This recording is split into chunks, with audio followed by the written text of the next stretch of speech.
Welcome back to How to Craft Fair. This is episode number 17 in the How to Become a Craft Fair Vendor series. Today, we're going to be talking about how to get custom orders at your craft fair booth. This is always a good idea to utilize because it can bring money in and kind of supplement your income in between craft fairs.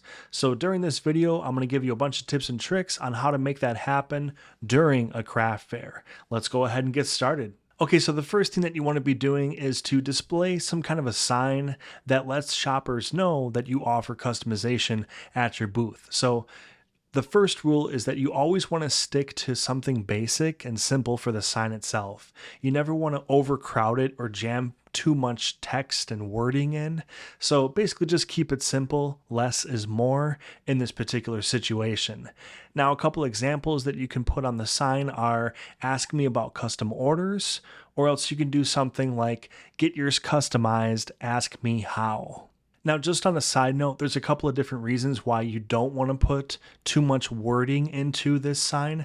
And the first reason is that when you back up and you kind of look at it from a distance, the more words that you're cramming into a sign, the harder it is to read when you step back. And you want to have shoppers come into your booth. So you're trying to draw them in from a distance, like as they're walking through their aisles. So the more that you pack in, the harder it is for them to see it. And if they don't see it, then they're just not going to walk to your booth. Okay, now the second reason why you don't want to overcrowd your sign with too much text is that generally if there is too much wording, like if there's a couple of paragraphs or there's a whole bunch of details, the more that you put in there, people just generally aren't going to take the time to stand there for like 5 minutes and read everything that you've put in the sign, okay? So as far as the detailed information with your customization, you can get to that once they ask you about it, but for this particular sign, all that you really want to do is get the conversation started and let them know that you at least offer this service. So what you're going to want to do is dedicate a little area of your booth towards you trying to get custom orders. Okay, so like your little customization area. Now, we started off by talking about the sign that you can have out there. The second thing that you should definitely consider doing is creating a physical example of this product that can be customized. So basically like a general mock-up of the item itself that you can have next to the sign to give the person an idea of, okay, you know, what parts of this can I customize and things like that. So it's always good to have a real life example on hand to try to drive those custom orders coming in. Now, when you create this particular product, this display example, you want to craft it with a few things in mind. You want to put a heavy emphasis on showing off the customization opportunities, okay? So just an example is if somebody can have their name on this particular item, you can put literally the phrase your name, and then that way people will see that and understand that, okay, this is text that I can customize to whatever I want. So when you're crafting this item, just think of how people can customize it and then use that to your advantage when you actually make the mock-up. Okay, now another thing that you should definitely consider having in this customization area of your booth is a Bragg book. And a Bragg book is usually a binder with like clear plastic sheets of pictures that people can flip through, and it shows all of your past work as far as custom orders. This is a really nice way for people to see how this example can actually blossom into something that looks more than just an example that you have on the table, okay? So it's always a good idea to show people what the end result is going to look like, and then that way people are going to be more inclined to actually place an order with you when they have an idea of how this is actually going to turn out in the end. So having a Bragg book on hand is definitely a big asset when you're trying to generate those custom orders at the booth. Okay, so for every craft fair booth, whether you have custom orders or you don't have custom orders, I always recommend vendors to have business cards on hand. But if you are a vendor who does offer custom orders, I would recommend having a business card display with a bunch of business cards in it. near this customization area of your booth, at least there, if not, a couple of places.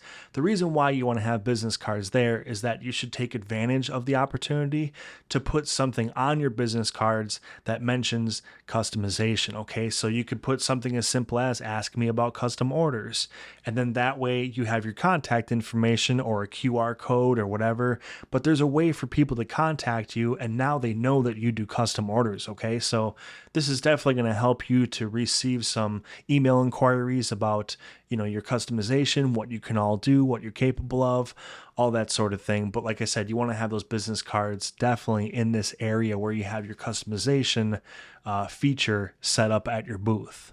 Okay, now another recommendation that I make to all vendors is that when somebody purchases something from your booth, that while you're bagging up their item, that you throw a couple of business cards in that bag. However, if you have customization opportunities at your booth, be a little bit more carefree and open with who gets your business cards.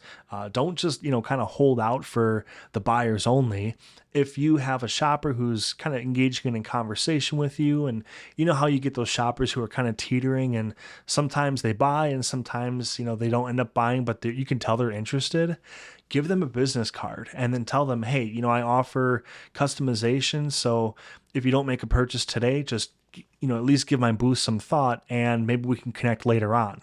So that way you're at least kind of leaving the door open for possibilities. Okay, now getting back to this customization part of the booth, one thing that you can do is to consider having a demonstration video on hand. Now, the way that you would do this is to have a tablet and have a short video, less than 30 seconds repeating, and have it on repeat, okay?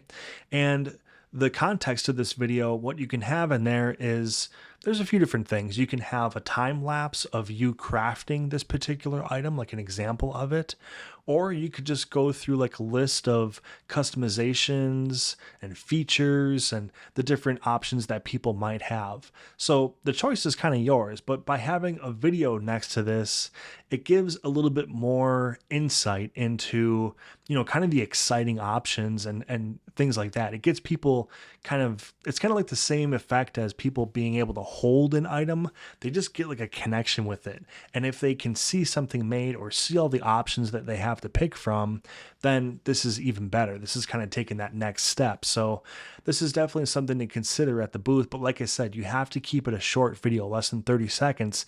The reason why is you have to keep in mind how people are walking by your booth and they're kind of browsing. They're not really like invested into like entering every single booth.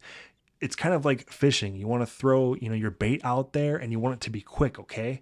And you got to catch these people's attention while they're walking by, so you don't have a lot of time. So keep the video less than 30 seconds, put it on repeat on a loop all day long, and it should at least draw some attention in. Now, another last tip with the video is that you also want to put in captions, okay? So whatever message you want to convey during this video, you need to write out captions so that they appear on the screen, okay? Because craft fairs, sometimes they can be really loud and noisy and there's a lot of people walking around.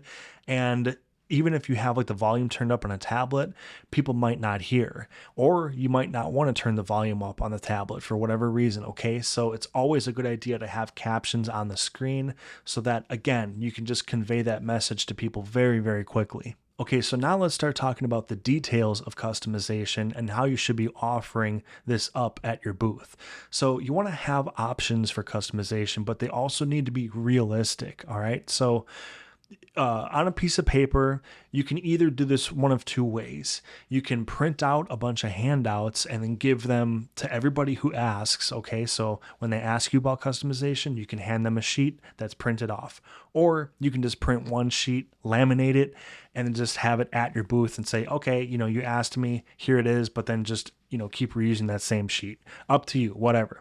But on this sheet, you need to have basically a list of things, and you need to provide an idea of what you can customize and how it can be customized, okay? And another really important note is that you need to stand firm when it comes to people asking for extremely detailed customizations. So if somebody asks you something to do something that is beyond what you're capable of, you need to basically only commit to projects that you're capable of accomplishing. Okay. You never want to agree to do something that's like over your head, and then, you're going to present something that's subpar. You don't want to represent your business that way. So stand firm and stand your ground when people are asking for something that's just too much. Just let them know that, hey, that's kind of beyond my scope. And I think you're just better off being honest and straightforward in that situation. Okay, now another thing that's going to come up is like levels of customization. So odds are you're not just going to have like one thing that can be customized, okay? So you can set different price levels for different levels of customization. So maybe there's like a basic customization option where, just say for example, like you make tumblers, okay? You can put somebody's name on a tumbler and then there's like a pattern or a background. Cool. Okay, that's basic. But then say you do like full customization where it's like a hand-drawn design and like the entire thing is custom. Maybe that could be like the works package where it's full on customization and you're able to charge more and potentially get more profit off of something like that. So when you design like your customization options, think of different packages and price levels that you can offer to at least give people some options of how far they want to take it. Okay, now let's just assume that somebody has agreed to a custom order at your craft fair booth and you're ready to make it happen. Well, how does it happen? All right, so like what's the agreement? Obviously, you can't make it right then and there. Typically, some crafters can actually make something at the event really quick, but in most cases, it's kind of rare. Like usually it's going to take some turnaround time. So you need to have an order form, and that order form should include a minimum of the following. You need their name, their phone number, their email address, their physical mailing address, a description of the item crafted so that you can start to establish an agreement of what the customization is going to be, the time frame for completion. So you need to give them at least some kind of an idea of when you're going to deliver, get this item sent out to them, the price that's agreed upon, and the form of payment. So how they're going to pay for it. Is it half now, half later, all now? Just have that, already agreed to ahead of time. The delivery method. Is it going to be shipped? Is it going to be picked up at the next event? Figure that out. And then also on this form, you should have your refund policy. So I would honestly recommend no refunds for custom work. It's a custom item. It's not like you can turn around and sell something that says, Jimbo's coffee shop. It's like, okay, I mean, there's not going to be a second Jimbo's coffee shop to buy that, right? So just consider this refund policy, and then of course state that on the form so that all parties are aware at that time. But that's kind of like your basic package that you want to have put together on this order form. There are some other things that you can do to spice it up or enhance it even more, but you need to have at least those things figured out. All right, so like I mentioned before, customization is fantastic because it helps to fill in those gaps of income in between craft fairs, and not only in between craft fairs, but particularly in your off season when you're not doing fairs at all, okay? So this is a wonderful way to kind of keep things going and at least have some income coming in. Also, if you haven't already, think about what you currently make and think about your inventory and what items you have and you sell that can be customized and how they can be customized. So this is kind of a fun exercise in creativity as well, because it starts to put you in a different mindset with your items, and you're not just crafting items to get to the end goal of finishing the item.